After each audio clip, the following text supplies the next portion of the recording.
Thanks, Matt.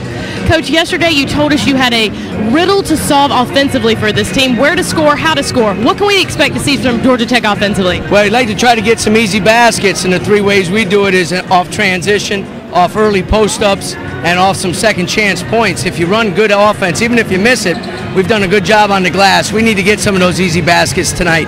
All right, Coach, thanks for your time. Back to you, Matt. That very first media timeout, Coach Gregory said you got to get the high hand on Kanasevic. I'd say they're effective because Kanasevic hasn't scored since the 15-29-minute mark. Now, offensively for Georgia Tech, he said we've got to work on getting the ball inside. Matt? Coach, early on you addressed some miscommunication with the dribble handoff defensively for your team. Did they address that better as they closed into the half? They really did, and then, again, new system, new terminology. Our guys are playing extremely hard, so I'm proud of the way they're playing. We got to talk a little bit more, because even if you make a mistake, if you communicate and you're playing hard, you're going to be able to make up for it. So we did a better job the last 10 minutes, hopefully do a better job the second half. Thanks, Coach. Angela Mallen caught up with Phil Martelli. Coach, Kanasevic started out with a hot hand early with 6 points. He hasn't scored since the 15-minute mark. What does your team have to do to find a little more rhythm offensively? Well, we have to quit turning the ball over and trust each other. We're all wanting to bounce the ball instead of swing it and create some movement here. We have to have better movement this half. Coach, thank you. Matt, on that last time at Martelli stressed for St. Joe's to double team on the ball screens against Georgia Tech.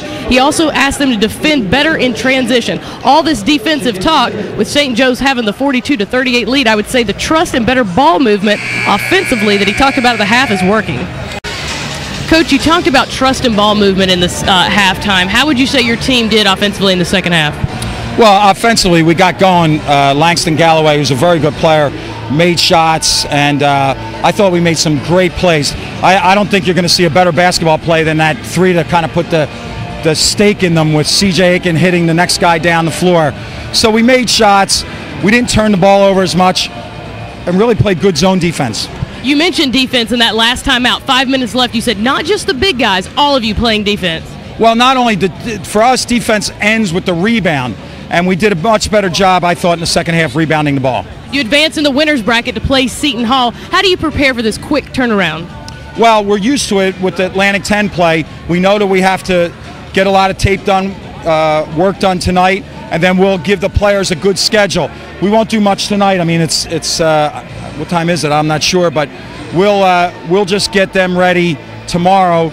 And players like to play. They don't like to practice. Coach, thank you. Thank you. Back up to you, Matt. Coach Smart, you're one of the 10 youngest teams in the country. After that great run last year, do you see leadership emerging, and where? Yeah, I do. We've got a young group. We only have one senior, and he's the best place to start in terms of leadership. He's started every game of his career, Bradford Burgess, but he can't do it alone. We need some of our young guys to step up.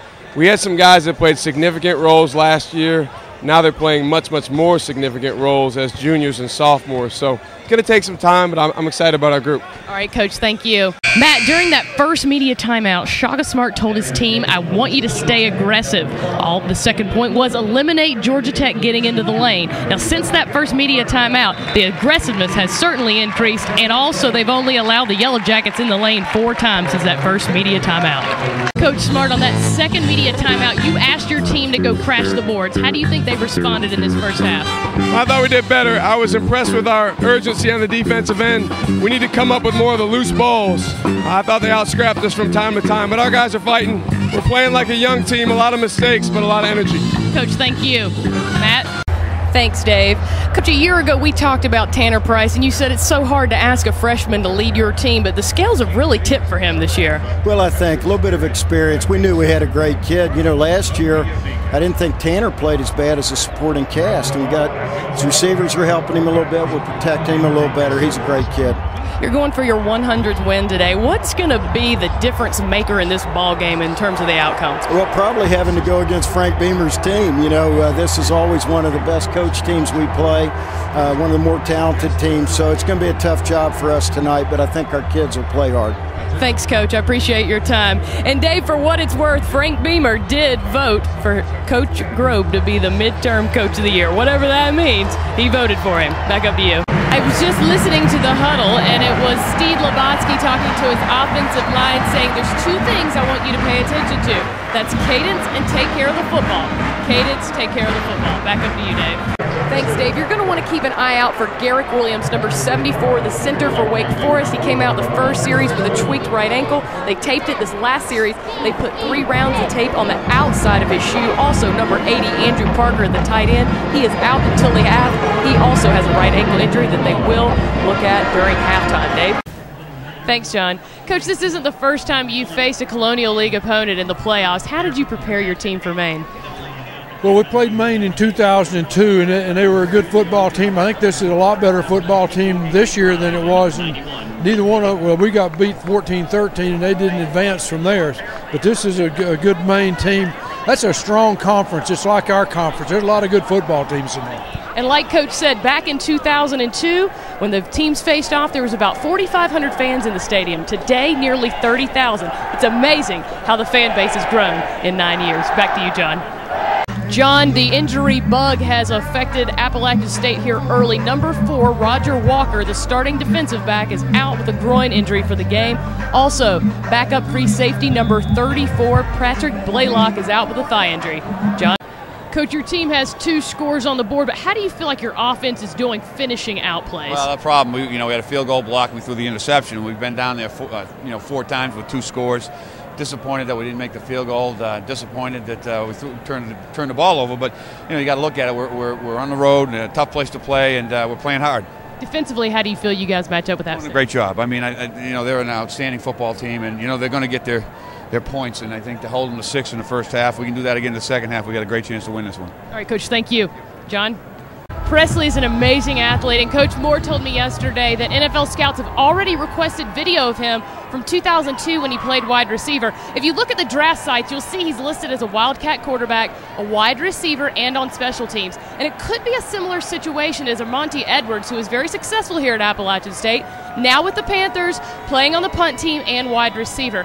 But the thing that really impressed me about Presley is yesterday he told me the first person that he talked to when the position change came was Reggie Hunt, the team chaplain. He said, that's the man that helped me realize how to change a negative into a positive and learn on the football field for life lessons later on. Back to you, John. Coach, with 4 minutes to go, you asked your team to win that segment. The scoreboard reflects that. How do you rate their play? Well, I take that last 4 minutes as a good sign. Still too many turnovers. I thought we were a little bit tentative early against the pressure, and against the zone, we've got to catch the ball. All right, Coach, thank you. Thank you. Matt? Coach, with a team of newcomers, I know you're trying some different rotations. Have you found a rotation that you're happy with in this game so far? Yeah, I mean, our rotation is kind of simple because of our numbers. We don't have a lot of numbers. We just got to do a better job of stopping Jones, or he might set the arena record here for points. All right, Coach, good luck in the second half. Back to you. Welcome to the Charleston Classic. VCU leads Georgia Tech 31-23. I'm here with Dan Shoemaker, Vice President of ESPN. And Dan, this tournament has a great crowd. Tell us a little bit, though, of how this tournament got started. Well, I think the band is great here, but it makes it tough to hear. I think you asked me a little bit about this tournament and the origin of it. We run 5 tournaments, 5 college basketball tournaments, exempt tournaments at ESPN, and we look for great locations, great destinations. Charleston is a great destination. We have a tournament in San Juan, Puerto Rico, one at Disney World, one at Disneyland, and one in Hawaii. All great destinations. Charleston fits very much into what we're looking for. In this particular event, though, we had the idea that we could bring really good teams to a location like this, and we had the great opportunity to utilize some local teams like the College of Charleston, like the University of South Carolina, like Clemson, and hopefully we haven't gotten the Citadel in, but we'd like to have Citadel hosted at one point. Well, speaking of the College of Charleston, they're our host school for this event, and they're back in it next year. Talk about how unique that'll be once they're back in this event. Well, a team can only play once in every 4 years in any exempted event. So we'd love to have Charleston every year, but you can't. That's the NCAA rules. So what we try to do is bring Charleston in once every 4 years. It's a great opportunity to really get this community involved. But also, Clemson loves to play here. South Carolina, it's a home game for them. So we try to build it around them. But because it's Charleston and because of the location, we've had a really great success in getting teams to come. We had a great field thrilled to start this tournament with Clemson, with Temple. We have Temple coming back in a couple of years, Clemson coming back. We've got commitments from ACC schools. I think one of the real name schools in the ACC is already committed to play here. Until we get the contract, I can't really say who it is, but it'll excite a lot of people. Big East schools coming to this event. We've got, I think, the best draw in the Big East committed to this tournament. So we're really excited about where this tournament's going. And in part, the success has been some of the great sponsors we've had, particularly, and I really want to thank the folks at CSS for what they've done for this tournament as well. Well, Dan Shoemaker, thank you for being here with us. We're going to go to break as VCU leads Georgia Tech 31-23.